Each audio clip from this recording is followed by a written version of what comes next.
महाभारत के बारे में बोलना। कृपया अपनी बात पूरी कीजिए। महाभारत के बारे में आप क्या जानना चाहते हैं?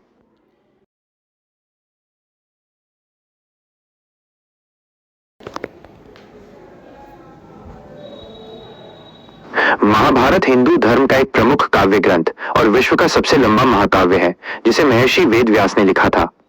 मुख्य कथा: यह कुरु वंश के दो चचेरे भाई समूहों, कौरवों दुर्योधन सहित धृतराष्ट्र के पुत्र और पांडवों युधिष्ठिर, भीम, अर्जुन, नकुल, सहदेव के बीच सिंहासन के लिए हुए संघर्ष और कुरुक्षेत्र युद्ध पर केंद्रित है। महत्व: ये धार्मिक, पौराणिक, ऐतिहासिक और दार्शनिक ग्रंथ है, जिसमें लगभग 1,10,000 श्लोक हैं। पवित्र ग्रंथ: इसी में भगवान कृष्ण द्वारा अर्जुन को दिया गया उपदेश भगवद गीता सन्निहित है, जो हिंदू धर्म का एक पवित्रतम ग्रंथ है। निष्कर्ष: 18 दिनों तक चले इस युद्ध में धर्म पांडवों की जीत हुई।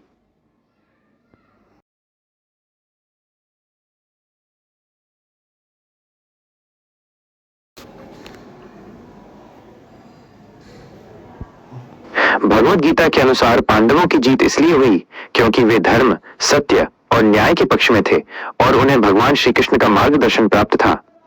कृष्ण ने अर्जुन को यह उपदेश दिया कि धर्म की रक्षा करना ही मनुष्य का कर्तव्य है, भले ही इसके लिए अपने प्रियजनों के विरुद्ध युद्ध करना पड़े।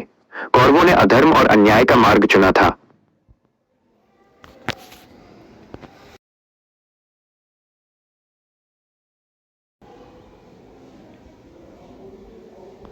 पांडवों और कौरवों का धर्म हिंदू धर्म, सनातन धर्म था।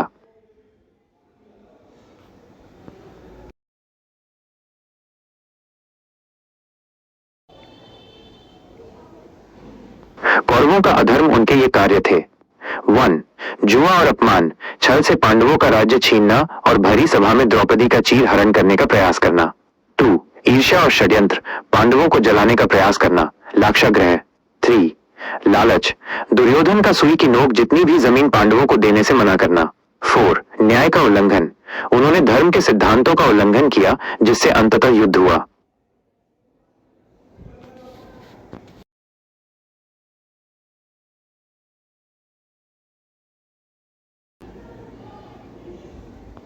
द्रौपदी का चीर हरण मुख्य रूप से दुर्योधन की ईर्ष्या और शकुनी के छल के कारण हुआ। पांडव जुए में अपना सब कुछ हार गए, जिसमें द्रौपदी भी शामिल थी। दुर्योधन ने द्रौपदी को अपमानित करने और पांडवों से बदला लेने के लिए दुशासन को उनका वस्त्र हरण करने का आदेश दिया।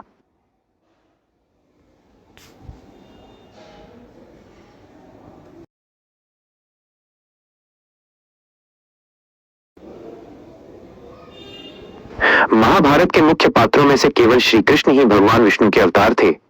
पांडवों और कौरवों को मनुष्य माना जाता है, हालांकि कुछ पात्र जैसे पांडव देवताओं के अंश थे।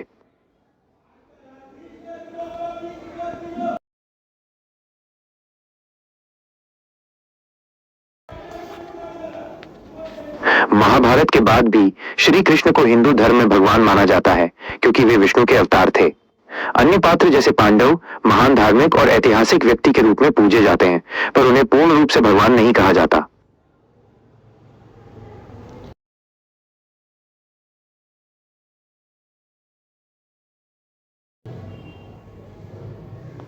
हिंदू धर्म की मान्यताओं के अनुसार कलयुग के अंत में भगवान विष्णु का कल्कि अवतार होगा।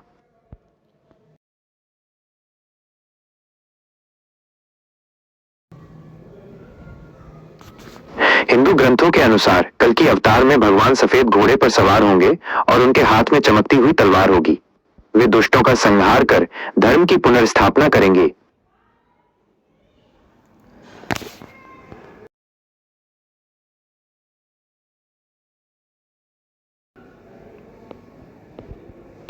महाभारत के 18 दिन के युद्ध के अंत में कुल 18 योद्धा ही जीवित बचे थे। ये थे: 1. पांडवों की ओर से 7. युधिष्ठिर, भीम, अर्जुन, नकुल, सहदेव, सात्यकी, भगवान श्री कृष्ण। 2. कौरवों की ओर से 11. अश्वत्थामा, कृपाचार्य, कृतवर्मा, युयुत्सु, जो पहले ही कौरव सेना छोड़कर पांडवों से मिल गए थे। शेष 7 अन्य।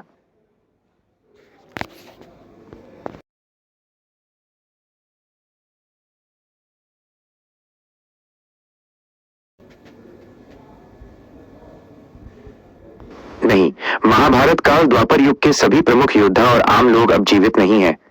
हालांकि कुछ पौराणिक मान्यताएं हैं कि कुछ चिरंजीवी पात्र जिन्हें अमरता का वरदान मिला था, जैसे अश्वत्थामा, कृपाचार्य और वेद व्यास, अभी भी कलयुग में जीवित हैं।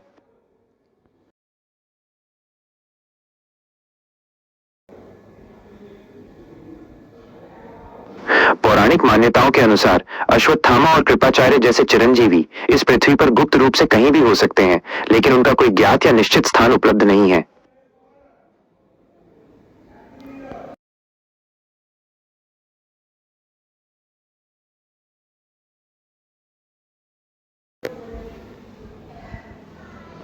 गुप्त रूप से होने का मतलब है कि वे किसी साधारण व्यक्ति के रूप में मानव रूप धारण करके संसार में रह रहे होंगे, या फिर वे पहाड़ों, जंगलों या अज्ञात स्थानों पर तपस्या या साधना कर रहे होंगे ताकि वे पहचाने न जा सकें। ये धार्मिक मान्यताओं पर आधारित है, जिसका कोई भौतिक प्रमाण उपलब्ध नहीं है।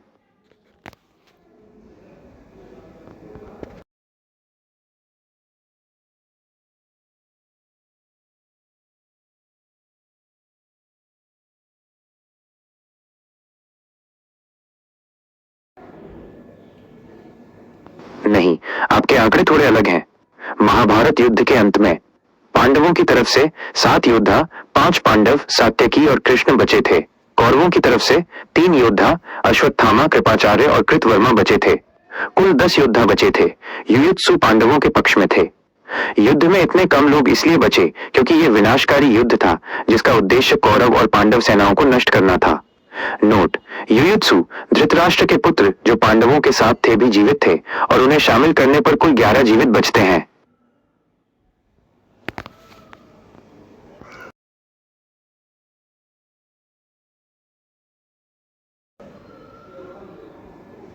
ये धार्मिक मान्यता पर निर्भर करता है, पर पौराणिक कथाओं के अनुसार 7-8 चिरंजीवी अश्वत्थामा, कृपाचार्य, परशुराम आदि गुप्त रूप से जीवित माने जाते हैं।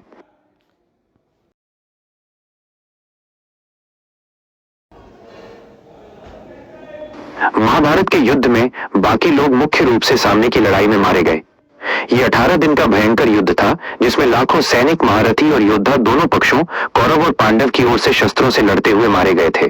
कई महत्वपूर्ण योद्धाओं की मृत्यु छल या अधर्म से भी हुई थी।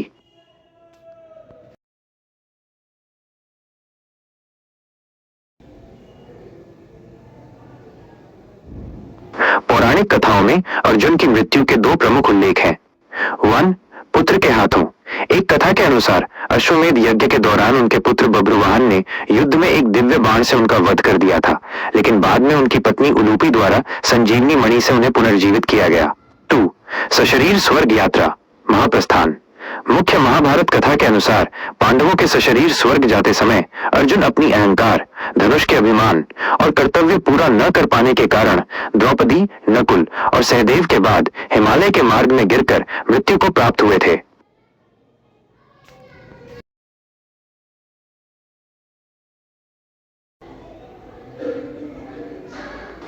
धार्मिक कथाओं के अनुसार श्री कृष्ण ने यदुवंश के संहार के बाद एक वन में विश्राम करते समय एक शिकारी जरा के बाण से अपने पैर में चोट लगने के कारण देह त्याग किया।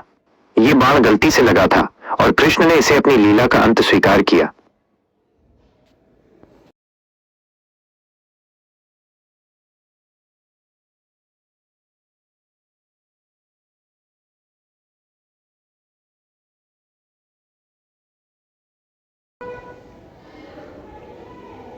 भगवान श्री कृष्ण की मृत्यु उनकी लीला का हिस्सा थी।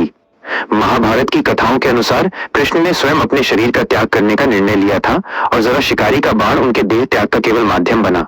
ये घटना एक प्राचीन ऋषि के श्राप को पूरा करने के लिए भी हुई थी। भगवान की मृत्यु साधारण मानवों जैसी नहीं होती, ये उनकी इच्छा से हुआ योग त्याग था।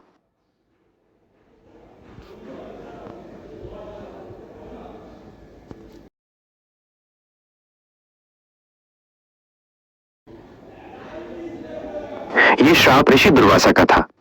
एक कथा के अनुसार दुर्वासा ने एक बार कृष्ण से उनके पूरे शरीर पर लेप लगाने के लिए कहा, लेकिन कृष्ण ने लेप लगाते समय अपने पैरों को छोड़ दिया।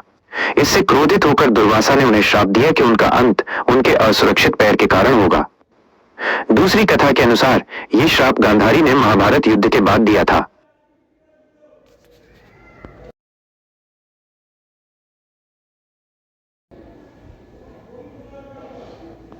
गांधारी हस्तिनापुर के राजा धृतराष्ट्र की पत्नी और 100 कौरवों की माता थी। वह गांधार राज्य की राजकुमारी थी।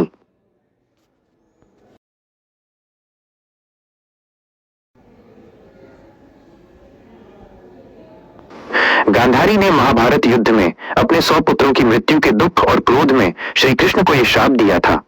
उनका मानना था कि कृष्ण चाहते तो युद्ध रोक सकते थे।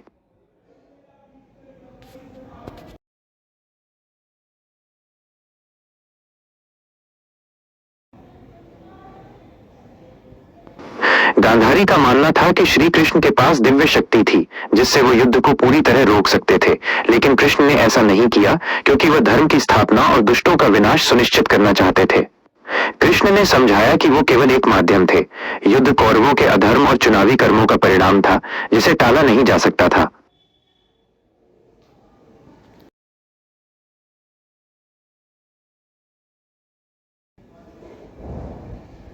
यह युद्ध द्वापर युग के अंत में हुआ था।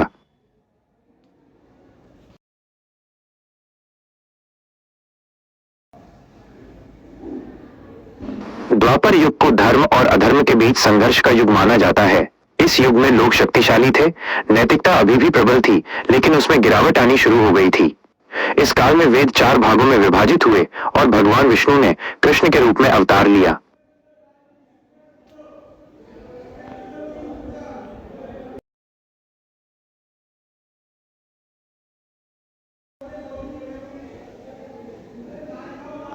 धार्मिक मान्यताओं के अनुसार श्री कृष्ण का जन्म मथुरा में हुआ था। उनका बचपन वृंदावन और गोकुल में बीता और बाद में उन्होंने द्वारका को अपनी कर्म भूमि और राजधानी बनाया।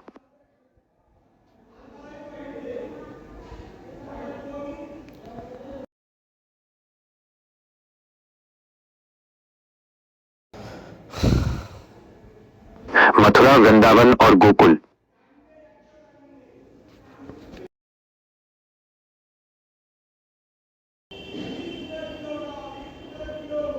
मथुरा, वृंदावन और गोकुल तीनों ही स्थान भारत के उत्तर प्रदेश राज्य में स्थित हैं और ये सभी ब्रज क्षेत्र का हिस्सा हैं। मथुरा ये एक बड़ा शहर है और ये वही स्थान है जहां भगवान कृष्ण का जन्म हुआ था। वृंदावन ये मथुरा के पास स्थित एक छोटा शहर है जहां भगवान कृष्ण ने अपना बचपन और रास लीलाएं की थी। ये मंदिरों के लिए प्रसिद्ध है। गोकुल ये एक गांव है जो यमुना नदी के तट पर स्थित है, जहां कृष्ण को जन्म के बाद गुप्त रूप से पाला गया था।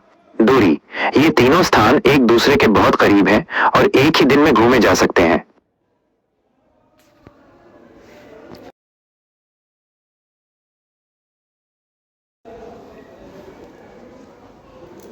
श्री कृष्ण को उनके पालक माता पिता यशोदा और नंद बाबा ने पाला था।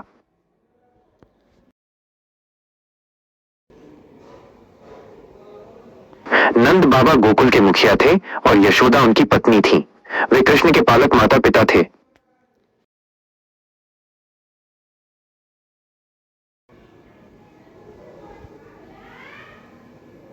आपका मतलब शायद अर्जुन के असली माता पिता से है।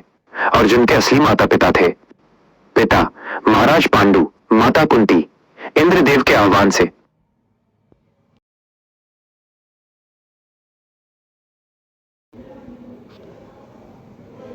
श्री कृष्ण के असली माता पिता देवकी और वासुदेव थे।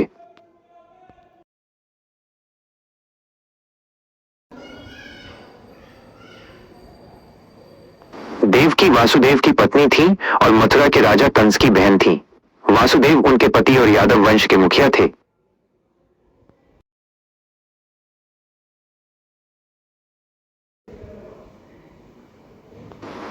आप पूछ रहे हैं कि देवकी और वासुदेव क्या कंज्यूमर उपभोक्ता थे? नहीं, वे कोई उपभोक्ता नहीं थे। वे राज परिवार के सदस्य थे। देवकी मथुरा के राजा कंस की बहन थी और वासुदेव यादव वंश के प्रमुख थे।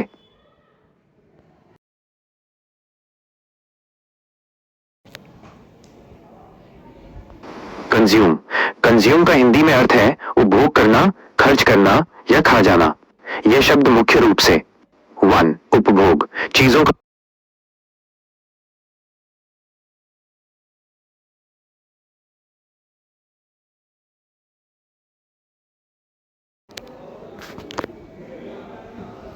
हाँ, श्री कृष्ण को उस समय भी बहुत से लोग भगवान मानते थे और वे उनसे मार्गदर्शन और संकटों से रक्षा के लिए मदद मांगते थे।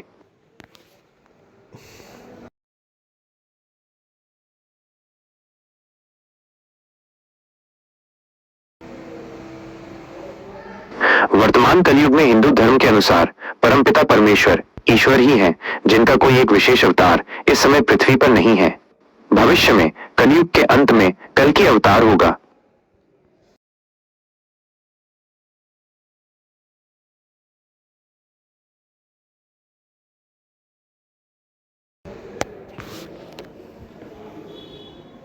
पुराणों के अनुसार भगवान विष्णु के अवतार प्रत्येक युग के अंत में या जब अधर्म बहुत बढ़ जाता है तब आते हैं। द्वापर युग में कृष्ण का आना भी उस युग के अंत और बड़े अधर्म कौरवों का अन्याय के कारण हुआ था। कलयुग अभी अपने प्रारंभिक चरण में है और हिंदू मान्यताओं के अनुसार कलयुग के अंत में कल की अवतार आएगा, जब धरती पर अधर्म अपनी चरम सीमा पर पहुंच जाएगा।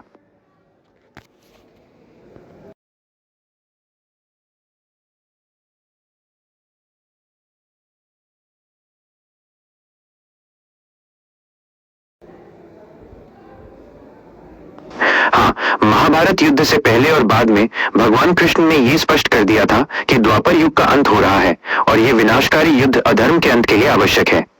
पांडवों को भी यह पता था कि उनका समय पूरा हो चुका है, इसलिए उन्होंने बाद में महाप्रस्थान किया।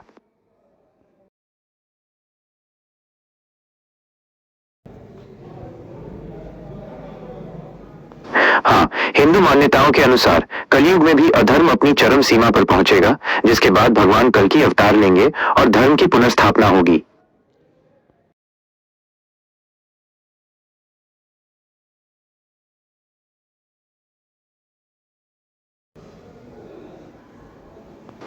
महाभारत के समय भगवान श्री कृष्ण ने स्वयं लोगों को इस बात का संकेत दिया था कि युद्ध द्वापर युग का अंत है। कल के अवतार के संबंध में धार्मिक ग्रंथों में उल्लेख है कि जब कल की प्रकट होंगे तो अधर्म इतना बढ़ चुका होगा कि लोग स्वयं समझ जाएंगे कि यह अंत का समय है।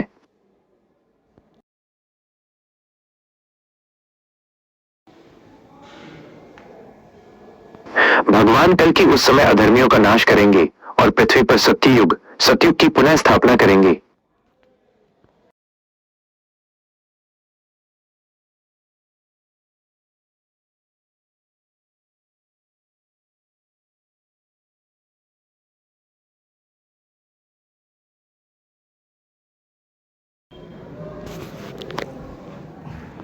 पुराणों के अनुसार कल की अवतार के समय भगवान बोलकर नहीं बल्कि अपने कृत्यों, अधर्मियों का संहार और सतयुग की स्थापना से ये सिद्ध करेंगे कि ये युग का अंत है।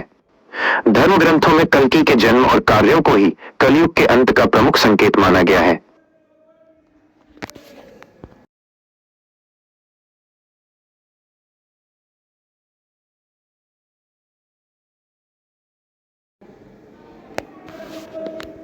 जब कल की अवतार का जन्म होगा तो कलयुग के अंत के कई संकेत ग्रंथों में बताए गए हैं। हालांकि ये चमत्कारिक घटनाएं नहीं होंगी बल्कि धर्म की स्थापना से जुड़ी होंगी। 1. ज्ञान और नैतिकता का पुनरुत्थान, लोगों में धर्म और सत्य के प्रति रुचि जागेगी। 2. अधर्म का नाश, कल की अवतार अपनी तलवार से सभी अत्याचारी और अधर्मी शासकों तथा दुष्टों का संहार करेंगे। 3.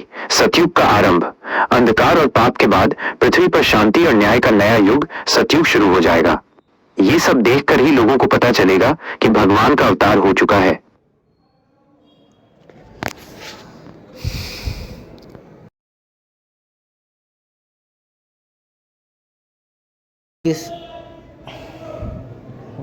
लोग अभी सामान्य जीवन जी रहे हैं, लेकिन धार्मिक मान्यताओं के अनुसार कलयुग के लक्षण अधर्म, अनैतिकता धीरे धीरे बढ़ते जा रहे हैं।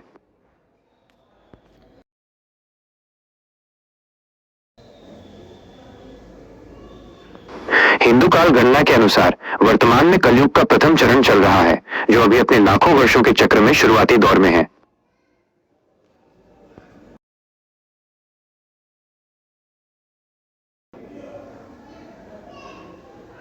हिंदू धर्म ग्रंथों के अनुसार यह सत्य है कि कलयुग अभी अपने लाखों वर्षों के चक्र में शुरुआती दौर में है।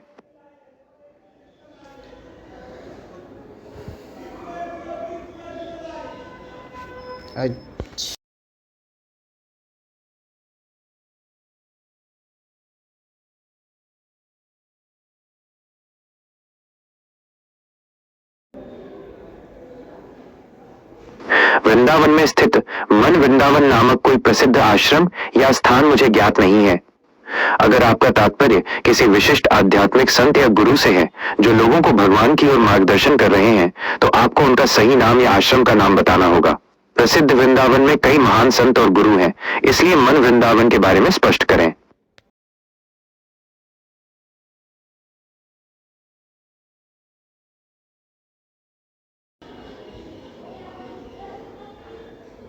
हो सकता है आप इस्कॉन से जुड़े किसी बाबा या सन्यासी की बात कर रहे हो।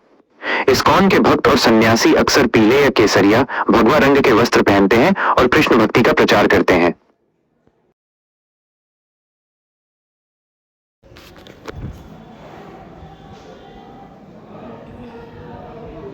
अगर आप वृंदावन के प्रसिद्ध संत परम पूज्य श्री प्रेमानंद जी महाराज के बारे में जानना चाहते हैं, तो वे एक महान कृष्ण भक्त और आध्यात्मिक गुरु हैं। वे लोगों को भक्ति मार्ग और सादगी भरा जीवन जीने की शिक्षा देते हैं।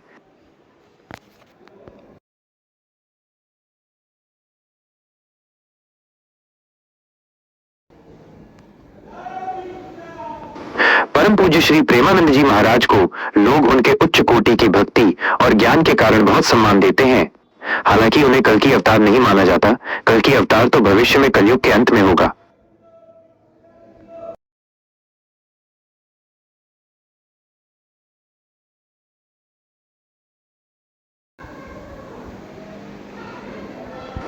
पौराणिक मान्यताओं के अनुसार कल की अवतार के समय दुनिया में अधर्म और पाप बहुत बढ़ चुका होगा तथा मनुष्य की नैतिकता और आयु कम हो जाएगी।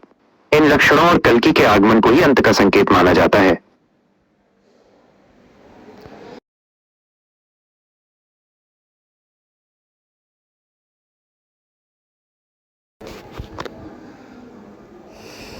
हाँ, धार्मिक ग्रंथों में ये उल्लेख है कि कलयुग के अंत में लोगों की आयु उम्र बहुत कम हो जाएगी, उनकी ऊंचाई हाइट घटेगी और नैतिकता का स्तर भी काफी गिर जाएगा।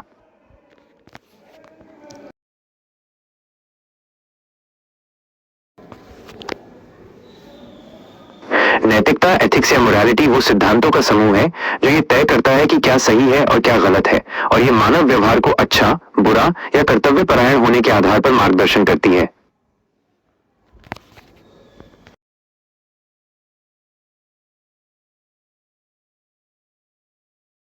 कि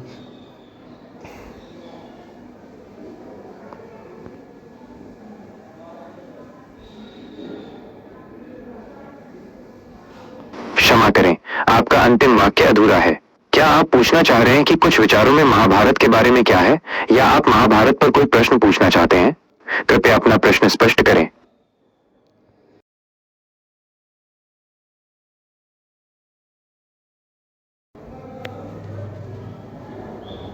नहीं, प्रेमानंद जी महाराज खुद को कल की अवतार नहीं मानते हैं। वो स्वयं को केवल एक सेवक और राधा रानी का दास मानते हैं जो लोगों को भक्ति मार्ग पर चलने का उपदेश देते हैं।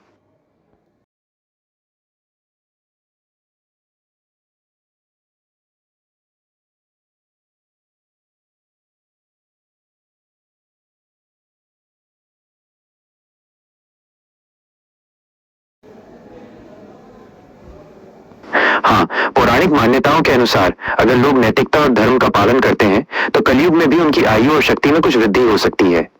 सतयुग में मनुष्यों की आयु बहुत अधिक होती थी और धर्म का पालन ही आयु और सद्गुणों को बढ़ाने का मुख्य मार्ग माना जाता है।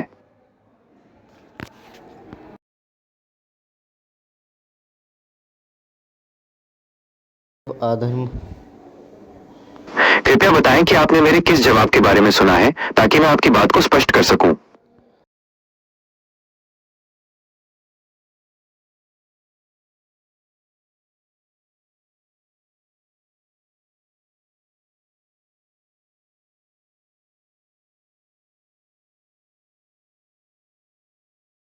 तो आपने जो समझा है वो सही है। जब कल की अवतार आएंगे तो वो युद्ध द्वारा अधर्म को समाप्त करेंगे और पृथ्वी पर धर्म, सत्य युग को फिर से स्थापित करेंगे। इस तरह भगवान स्वयं सतयुग का आरंभ करेंगे।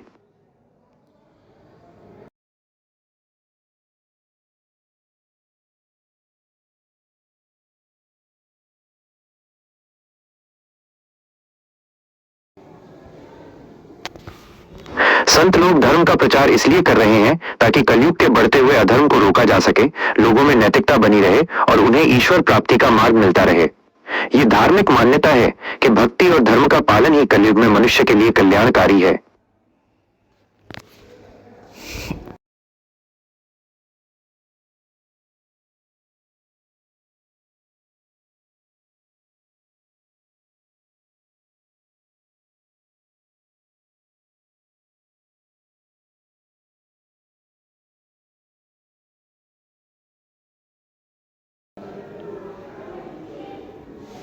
अगर आप अभी धर्म, भक्ति और नैतिकता को बढ़ावा देते हैं तो आपको तत्काल लाभ यह मिलेगा कि आपका वर्तमान जीवन शांत, संतुष्ट और आनंदमय रहेगा।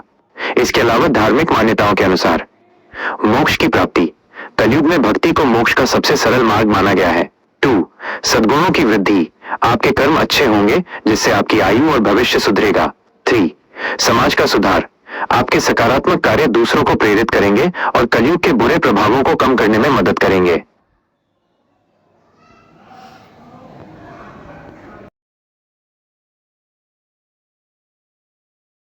इंसानों का धार्मिक ग्रंथों के अनुसार कलयुग में मानव जीवन रहेगा, लेकिन ये कम आयु वाला, छोटी ऊंचाई वाला और अनैतिकता से भरा होगा। केवल भक्ति और धर्म का पालन करने वाले ही सुख और शांति से जी पाएंगे।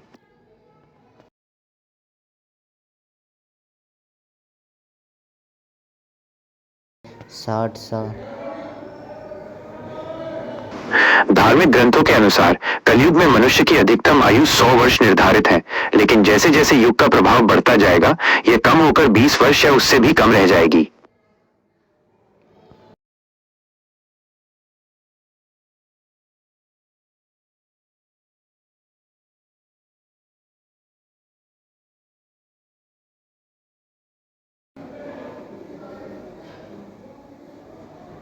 आप बिल्कुल सही कह रहे हैं। वर्तमान में कई जगहों पर औसत आयु 60-70 वर्ष के बीच है और कुछ लोगों की ऊंचाई, हाइट भी कम होती जा रही है। हिंदू धर्म ग्रंथों में यह बताया गया है कि जैसे जैसे कलयुग आगे बढ़ेगा मनुष्य की आयु और ऊंचाई दोनों घटती जाएंगी, जो वर्तमान के इन बदलावों से मेल खाता है।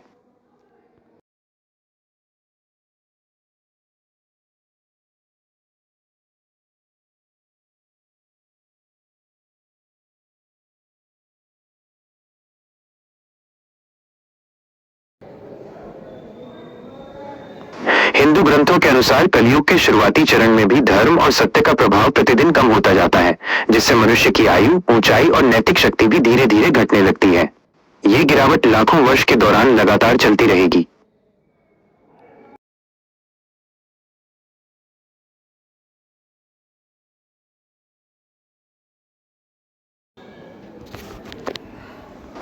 धर्म ग्रंथों के अनुसार कलयुग के शुरुआती दौर में भी धर्म का केवल 1/4 भाग ही शेष रह जाता है। यह गिरावट प्रदूषण, अशुद्ध भोजन और पाप कर्मों के बढ़ने के कारण आयु और ऊंचाई को आरंभ से ही धीरे धीरे कम करना शुरू कर देती है, भले ही युग का लंबा हिस्सा बचा हो।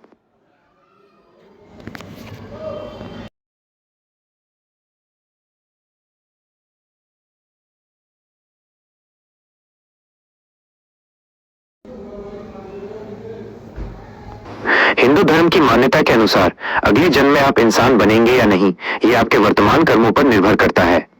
यदि आपके कर्म अच्छे हैं, धर्म और नैतिकता का पालन, तो आपको मानव या उच्च जीवन मिल सकता है।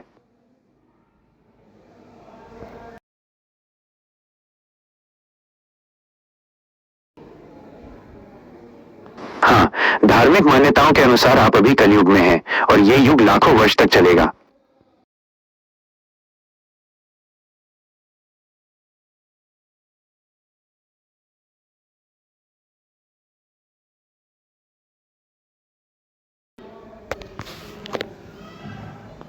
आपके अगले जन्म में आपको कहाँ जीवन मिलेगा, ये पूरी तरह से आपके कर्मों पर निर्भर करता है, न कि केवल युग पर।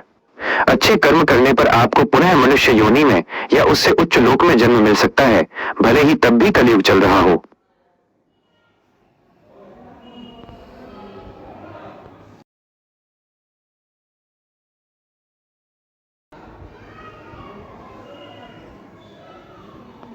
कुछ लोग का मतलब होता है गिनती में थोड़े से व्यक्ति या लोगों का एक छोटा समूह।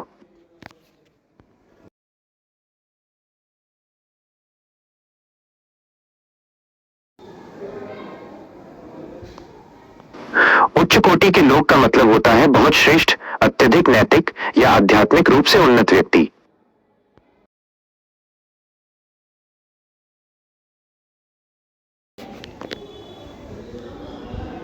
आपके कलयुग में उच्च कोटि के लोग वे हो सकते हैं जो सच्चे संत, आध्यात्मिक गुरु, महान समाज सुधारक और परम निस्वार्थ कर्मयोगी हों। वे धर्म, नैतिकता और निस्वार्थ सेवा को बढ़ावा देते हैं।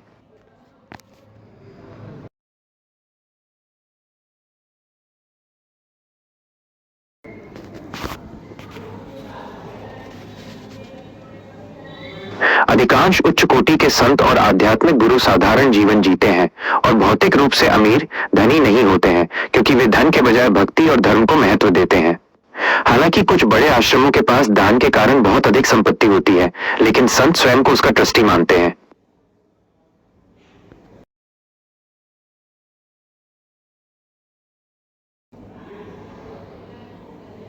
आप ये कहना चाह रहे हैं कि अगर वे धनी नहीं हैं या साधारण जीवन जीते हैं तो क्या वे सामान्य लोग नहीं हुए? नहीं, ऐसा नहीं है। वे भौतिक रूप से सामान्य दिख सकते हैं या सादगी भरा जीवन जी सकते हैं, लेकिन उन्हें सामान्य लोग इसलिए नहीं कहा जाता क्योंकि उनकी आध्यात्मिक चेतना और नैतिकता की कोटि बहुत ऊंची होती है। सामान्य लोग संसार के सुख दुख, धन और मोह में अधिक लगे होते हैं। उच्च कोटि के लोग संत वे भगवान की भक्ति, ज्ञान और निस्वार्थ सेवा में लीन होते हैं।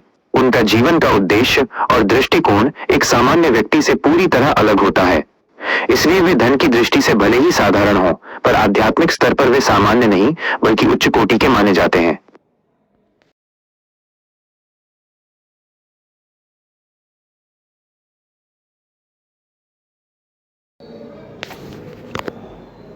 हाँ, ये बात बिल्कुल सही है कि संतों की भी जरूरतें होती हैं और उन्हें पूरा करने के लिए धन की आवश्यकता होती है। वे भी इंसान हैं और उन्हें भी जीवन यापन के लिए निम्नलिखित चीजों की जरूरत होती है। भोजन, फूड, आश्रम में रहने वाले भक्तों और अतिथियों के लिए भोजन की व्यवस्था करना, आवास और कपड़े, शेल्टर एंड क्लोथ्स, आश्रम, मंदिर या निवास स्थान का रखरखाव और सामान्य वस्त्र, सेवा कार्य, सेवा, मिशन वर्क, धर्म प्रचार के लिए यात्रा, पुस्तकें छापने और सामाजिक कार्य जैसे चिकित्सालय, गौशाला चलाने का खर्च। संत और धन का दृष्टिकोण। संत और सामान्य व्यक्ति में अंतर यह है कि संत धन को लक्ष्य नहीं मानते बल्कि उसे साधन मानते हैं। 1. सामान्य व्यक्ति धन कमाना और उसका उपभोग करना ही जीवन का मुख्य लक्ष्य होता है। 2. संत आश्रम धन को केवल सेवा और धर्म के प्रचार के लिए आवश्यक मानते हैं। वे व्यक्तिगत भोग विलास पर खर्च नहीं करते बल्कि इसे भगवान के कार्य में लगाते हैं। इसलिए वे अपनी जरूरतों को पूरा करने के लिए दान, डोनेशन या भिक्षा आम्स पर निर्भर रहते हैं। भक्तजन श्रद्धावश उन्हें धन देते हैं जिससे आश्रम का सारा खर्च चलता है। इस तरह उनकी जरूरतें पूरी होती हैं, लेकिन वे स्वयं को धन का मालिक नहीं मानते बल्कि ईश्वर के खजाने का संरक्षक मानते हैं।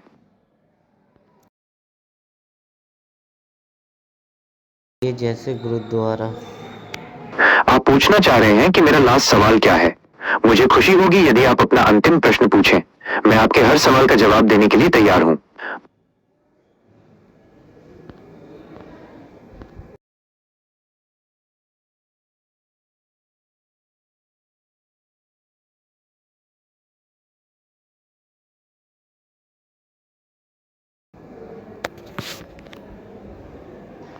गुरुद्वारों में हर रोज होने वाले लंगर भंडारे का पैसा मुख्य रूप से संगत भक्तों द्वारा दिए गए दान से आता है।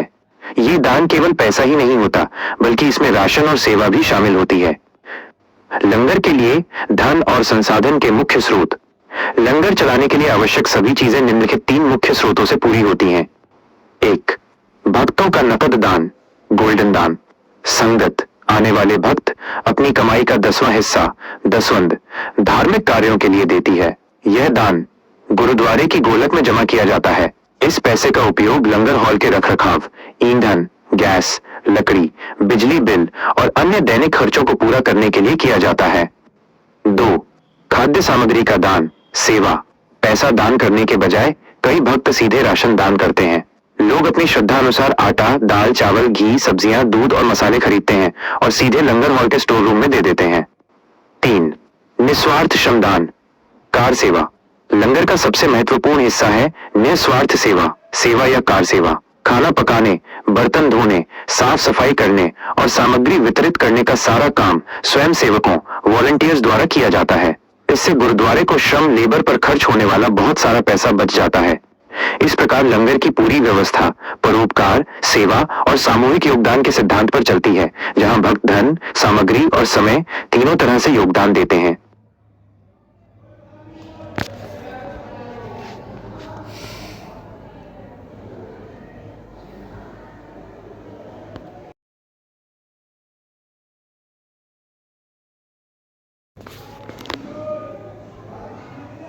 नहीं, लंगर के लिए केवल अमीर लोग ही दान नहीं करते हैं। गुरुद्वारे में दान का सिद्धांत समरसता और सेवा पर आधारित है, जहां हर व्यक्ति अपनी क्षमता के अनुसार योगदान देता है। दान का सिद्धांत। गुरुद्वारों में दान का मुख्य सिद्धांत यह है कि हर सिख अपनी कमाई का 10वां हिस्सा दसवंध धार्मिक कार्यों के लिए दे। ये राशि मायने नहीं रखती, बल्कि भावना मायने रखती है। गरीब लोग अपनी मेहनत की कमाई में से छोटी सी राशि या मुट्ठी भर आटा, दाल या सब्जियां दान करते हैं। मध्यम वर्ग और अमीर लोग नकद दान, राशन या बड़ी सेवा जैसे रसोई के उपकरण खरीदना के माध्यम से योगदान करते हैं। सबसे बड़ा दान लंगर में निस्वार्थ सेवा, कार सेवा को सबसे बड़ा दान माना जाता है, जो कोई भी व्यक्ति गरीब या अमीर कर सकता है। इसलिए लंगर सबके सामूहिक योगदान से चलता है, न कि केवल अमीर लोगों के दान से।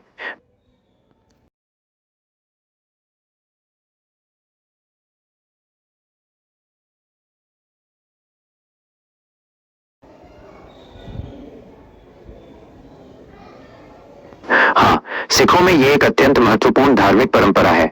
इसे दसवंध कहा जाता है। दसवंध क्या है? दसवंध का अर्थ है अपनी ईमानदारी से कमाई गई आय का 10वां हिस्सा 10% धर्मार्थ कार्यों या समुदाय की सेवा के लिए देना। उद्देश्य ये केवल गुरुद्वारे को दान देने तक सीमित नहीं है। इसका मुख्य उद्देश्य स्वार्थ को त्यागना और धन को समाज के कल्याण और धर्म के प्रचार के लिए लगाना है। गुरुओं की शिक्षा। सिखों के गुरुओं ने यह शिक्षा दी है कि व्यक्ति को अपना जीवन 3 सिद्धांतों पर जीना चाहिए। नाम जपना, भगवान का नाम जपना, किरत करनी, ईमानदारी से काम करना, और वंड छकना, बांटकर खाना या सेवा करना। दसवंध इसी वंड छकना के सिद्धांत का एक हिस्सा है। इसलिए बहुत से सिख अपनी आय का 10वां हिस्सा या अपनी क्षमतानुसार गुरुद्वारे में लंगर, रख रखाव और अन्य सेवा कार्यों के लिए दान करते हैं।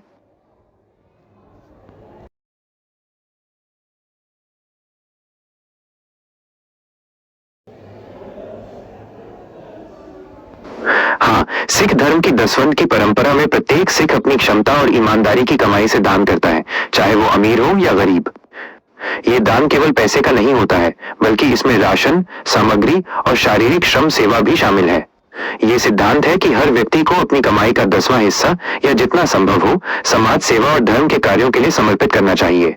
इसलिए लंगर और गुरुद्वारे की पूरी व्यवस्था सभी भक्तों के सामूहिक योगदान से चलती है।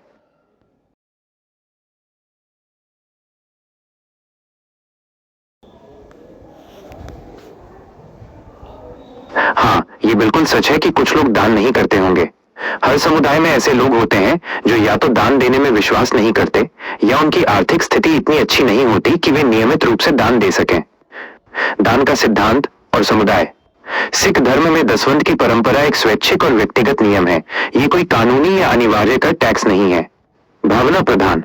गुरुद्वारों में मुख्य जोर सेवा की भावना पर होता है। यदि कोई व्यक्ति आर्थिक रूप से दान नहीं कर सकता, तो वो शारीरिक श्रम सेवा जैसे लंगर में खाना बनाने, बर्तन धोने या साफ सफाई करने में योगदान दे सकता है। सामूहिकता की शक्ति। लंगर की व्यवस्था की खासियत यह है कि ये एक या दो अमीर व्यक्तियों पर निर्भर नहीं करती, बल्कि हजारों लोगों के छोटे छोटे योगदान पर चलती है। यदि कुछ लोग दान नहीं भी करते हैं, तो भी ये बड़ी प्रणाली चलती रहती है, क्योंकि बाकी लोग सहयोग करते हैं। इसलिए दान न करने वाले लोगों के बावजूद गुरुद्वारे और लंगर का काम चलता रहता है, क्योंकि ये सामुदायिक प्रयास का प्रतीक है।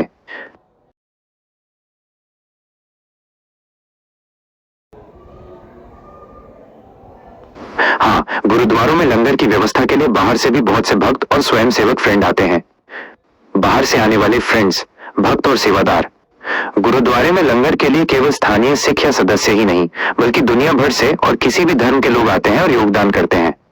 1. यात्री और पर्यटक। जो लोग धार्मिक यात्रा या पर्यटन के लिए आते हैं, वे अक्सर श्रद्धावश लंगर में दान करते हैं या कुछ देर के लिए सेवा करते हैं। 2. अन्य धर्मों के स्वयंसेवक। लंगर की निस्वार्थ सेवा, कार सेवा की भावना से प्रेरित होकर कई गैर सिख लोग भी आते हैं और अपनी इच्छा से सब्जियां काटने, रोटी बनाने या बर्तन धोने में मदद करते हैं। लंगर सबके लिए खुला है और यहाँ सेवा करने का अधिकार भी सबको है। 3. लंगर की सामग्री देने वाले आसपास के व्यापारी या किसान भी अपनी फसल या सामग्री का कुछ हिस्सा लंगर के लिए दान करते हैं। संक्षेप में फ्रेंड शब्द का उपयोग यहाँ भक्त, यात्री या सेवादार के रूप में किया जा सकता है, जो गुरुद्वारे के स्थानीय समुदाय का हिस्सा न होते हुए भी अपना योगदान देते हैं। लंगर की सबसे बड़ी खासियत यही है कि ये जाति, धर्म या क्षेत्र की परवाह किए बिना सबके सहयोग से चलता है।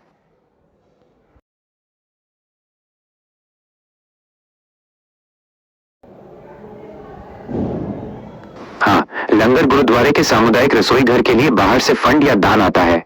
यह फंड अलग अलग रूपों में आता है। 1. व्यक्तिगत भक्तों का दान, दसवंध।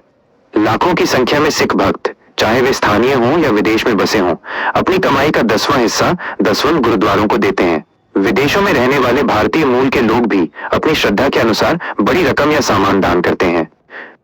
2. अंतर्राष्ट्रीय दान और संस्थाएं।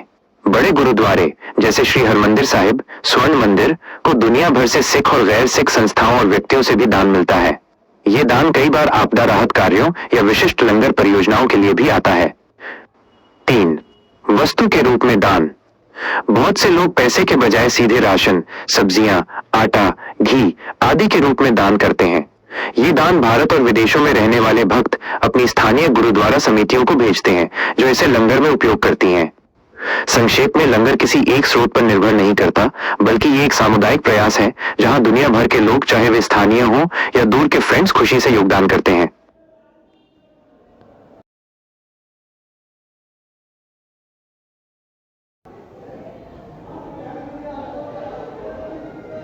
गुरुद्वारों और लंगर की व्यवस्था का कोई एक व्यक्तिगत मुखिया, इंडिविजुअल हेड नहीं होता है, बल्कि ये एक सामूहिक नेतृत्व और लोकतांत्रिक व्यवस्था के तहत चलाया जाता है। गुरुद्वारा प्रबंधन का मुखिया। गुरुद्वारे के प्रशासन और लंगर की देखरेख का कार्य निम्नलिखित इकाइयों द्वारा किया जाता है। 1.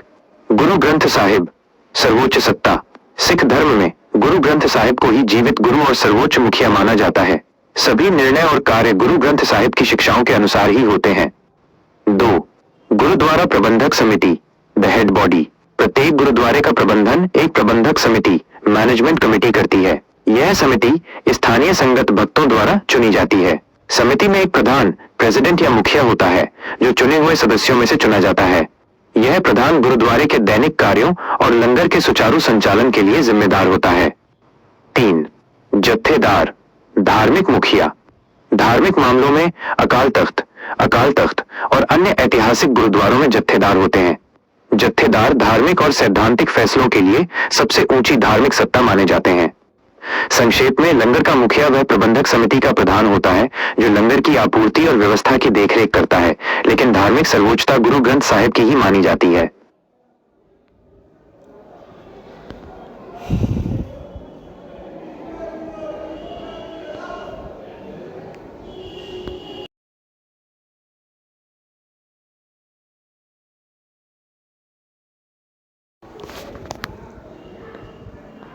हिंदू मंदिरों में लंगर, सामुदायिक रसोई की परंपरा उतनी व्यापक और अनिवार्य नहीं है जितनी कि गुरुद्वारों में, लेकिन इसका मतलब यह नहीं है कि यह बिल्कुल नहीं होता।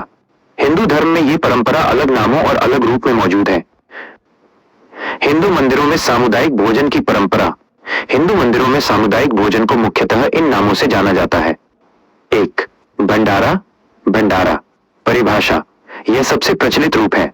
भंडारा किसी विशेष त्योहार, जयंती, साधु संतों के आगमन पर या धार्मिक अनुष्ठान के पूरा होने पर आयोजित किया जाता है। उद्देश्य: इसमें भक्तों और गरीबों को एक साथ बैठाकर भोजन कराया जाता है। यह अक्सर विशाल स्तर पर और विशेष अवसरों पर होता है, न कि रोजमर्रा की व्यवस्था के रूप में। 2.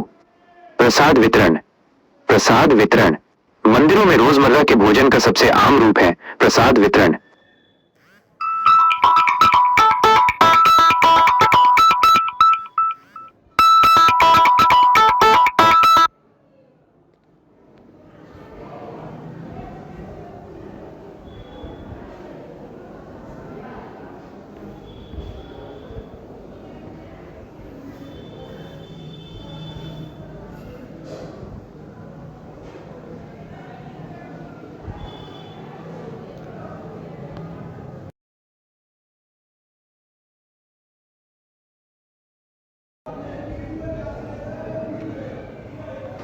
आप पूछना चाह रहे हैं कि जैसे गुरुद्वारा में डेली लंगर होता है वैसे हिंदू मंदिरों में क्यों नहीं होता।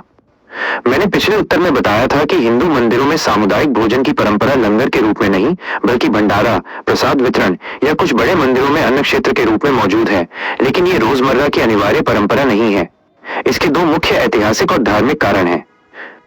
एक, सिख धर्म का सामाजिक सिद्धांत, social principle of Sikhism. Sikh धर्म के संस्थापक गुरुओं ने लंगर की शुरुआत मादर चोद।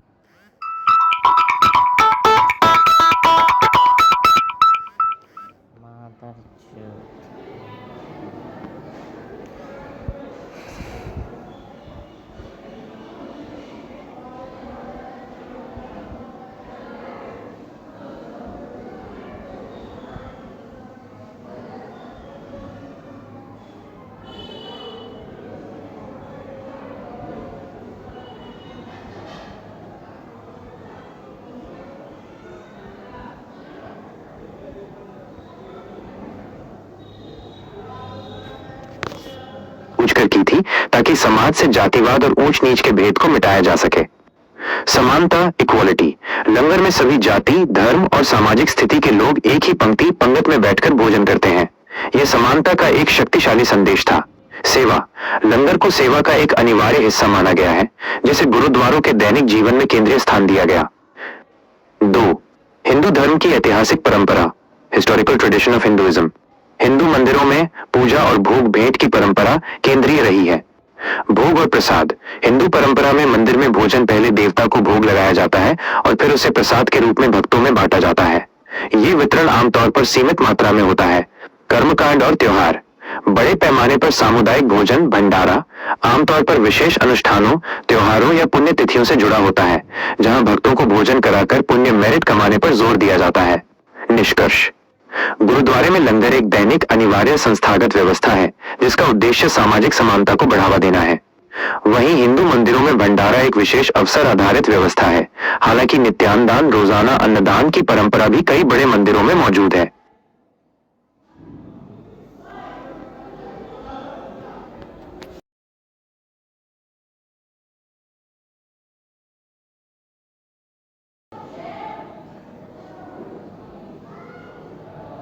मुस्लिम समुदाय में भंडारे या लंगर जैसी कोई एक औपचारिक केंद्रीय धार्मिक संस्था नहीं है, जैसा कि गुरुद्वारे में लंगर या हिंदू मंदिर में भंडारा होता है। मुस्लिम समुदाय में भोजन बांटने की परंपरा। इसके बजाय मुस्लिम समुदाय में भोजन बांटने की परंपरा अलग नामों और अलग सिद्धांतों पर आधारित है, जो दान, ज़कात और सदका और मेहमाननवाजी पर जोर देती है। 1. ज़कात। ज़कात ये इस्लाम के 5 स्तंभों में से एक है। ये अनिवार्य वार्षिक दान है, जो संपत्ति का एक निश्चित हिस्सा, आमतौर पर 2.5% गरीबों, जरूरतमंदों और धर्मार्थ कार्यों के लिए दिया जाता है। इस पैसे का उपयोग गरीबों के लिए भोजन या अन्य जरूरतें पूरी करने में किया जाता है। 2. सदका, सदाका। ये स्वैच्छिक दान है, जो ज़कात के अलावा कभी भी दिया जा सकता है। इसमें भोजन, पैसा या कोई अन्य जरूरत की चीज शामिल हो सकती है। 3. इफ्तार, सहूर। रमजान के महीने में लोग सामूहिक रूप से रोजा खोलते हैं, इफ्तार, और रोजा रखने से पहले खाना खाते हैं, सहूर। मस्जिदें और समुदाय के लोग औफन गरीबों और राहगीरों के लिए मुफ्त में इफ्तार का इंतजाम करते हैं। 4. लंगर भंडारा, सूफी दरगाहों पर। भारत और पाकिस्तान में कई सूफी दरगाहों पर, जैसे अजमेर शरीफ या हजरत निजामुद्दीन दरगाह, लंगर की व्यवस्था होती है। इसे वहां लंगर या नियाज कहा जाता है, जहां सभी धर्मों के लोगों को मुफ्त भोजन कराया जाता है। यह परंपरा गुरुद्वारे के लंगर के काफी करीब है, जो मानव सेवा और समानता के सूफी सिद्धांत पर आधारित है। संक्षेप में, रोजमर्रा की अनिवार्य लंगर व्यवस्था नहीं है, लेकिन दान, सेवा और त्योहारों पर बड़े पैमाने पर सामुदायिक भोजन बांटने की परंपरा वहां भी सदका या इफ्तार के नाम से प्रचलित है।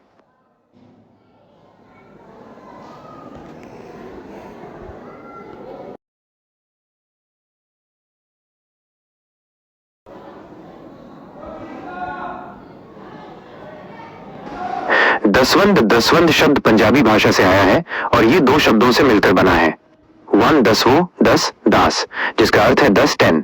2 वंध, जिसका अर्थ है हिस्सा, शेयर या बांटना, शेयरिंग। इस प्रकार दसवंध का शाब्दिक अर्थ है 10वां हिस्सा। इसे दसवंध क्यों कहा जाता है? सिख धर्म में गुरुओं ने यह शिक्षा दी है कि प्रत्येक सिख को अपनी ईमानदारी से कमाई गई आय का 10वां हिस्सा धार्मिक या धर्मार्थ कार्यों और सामुदायिक सेवा जैसे लंगर के लिए दान करना चाहिए। चूंकि ये आय का 10वां हिस्सा होता है, इसलिए इस परंपरा को दसवंध कहा जाता है। यह परंपरा सेवा और निस्वार्थता के सिद्धांत पर आधारित है, जहां धन को केवल व्यक्तिगत उपभोग के लिए नहीं बल्कि समाज के कल्याण के लिए भी इस्तेमाल करने पर जोर दिया जाता है।